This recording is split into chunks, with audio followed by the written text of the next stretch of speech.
People kept telling me that I just needed to get over it, to let it go, to move on. Like switching up my life was as easy as trading in a new car for a newer, functional, or more fancy model. And then I realized something important. The people who were telling me this never believed what my life was like in the first place.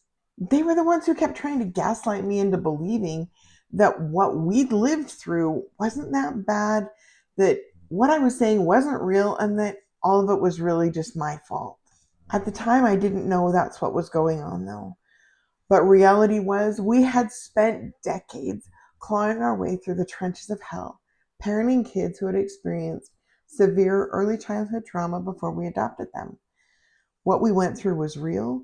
It was that bad. It was probably a lot worse than we ever told anybody, and I still have the PTSD to prove it. In this video, I'm going to be talking about what happens when getting over it doesn't work, and the 3 things that I got right when I was rebuilding my own life when I felt completely lost. One of the first things that I had to accept is that there is no going back to the person that you were before.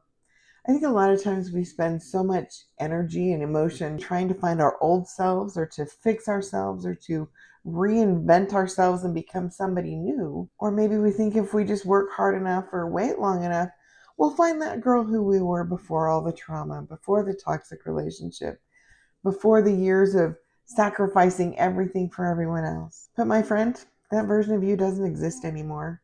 And it's a good thing she doesn't, because she's the one who got hurt and didn't know how to stop the pain. The truth is, trauma leaves big scars in our life. These big, deep changes that we go through don't just change our life. They change everything. They change everything about how we think, how we feel, how we operate, how we perceive the world. And yes, they even change our literal DNA. As I was coming out of the fog and trying to bounce back and recover my old life, I was a little dumbfounded at what I found. I looked around and realized that nothing was the same. We had been in a fog for so long that we hadn't seen all the changes happening. We kind of felt a little bit like Rip Van Winkle, who fell asleep for 20 years, only to wake up in a world that was completely different. So the question is, how did I get back to normal? I'll tell you about that in a minute. But before I do, I want to ask you this question. What do you do when you realize your own life has drifted so far off course that all the old maps, the old GPS, the old navigation systems no longer work? How do you decide where to go, what to do, or even which end is north? It can be a lot to figure out, especially if you're in a place like I was, where life has thrown so many lemons at you that you realize it's impossible to make lemonade out of all of them. So what do? Well, the answer to that one is actually quite easy. If you leave a comment with the word lemons down below, I'll send you my free guide that answers that question. Here's the second thing I really did, though. I stopped trying to rush the process, and I let it be exactly what it was going to be. We live in a society, especially here on the internet, where we want everything to come to a neat and tidy conclusion. We want everything to be tied up in that neat and tidy little bow. We want the dramatic hero moment where we go from crying in a heap on the floor to running a marathon and winning it in 4-inch heels, and we do it all in 30 seconds. But real life doesn't work that way. When you spent so many years in survival mode like I did, you're not just tired. Every part of you is depleted and beyond empty. So far beyond empty.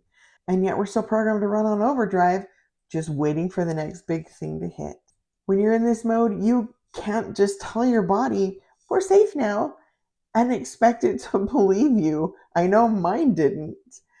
We thought once our kids were gone, we'd jump right back into life and things would be great. Oh no, that's not what happened. What we really found out is how tired we were and how wired we still really were.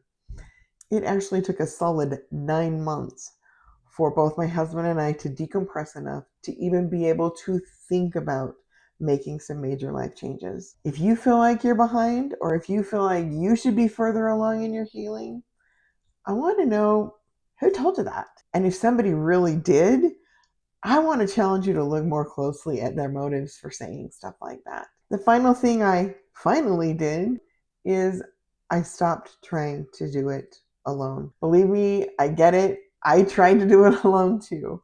I was so used to doing everything myself, being the one that was at the star of the show, doing everything else alone. Why would this be any different?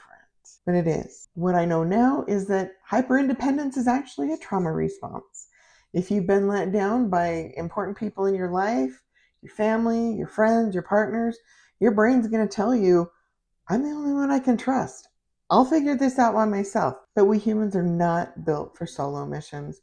We're actually biologically wired for connection. We're meant to be in relationship with other people. And we don't heal in isolation. We heal in community. We heal in connection.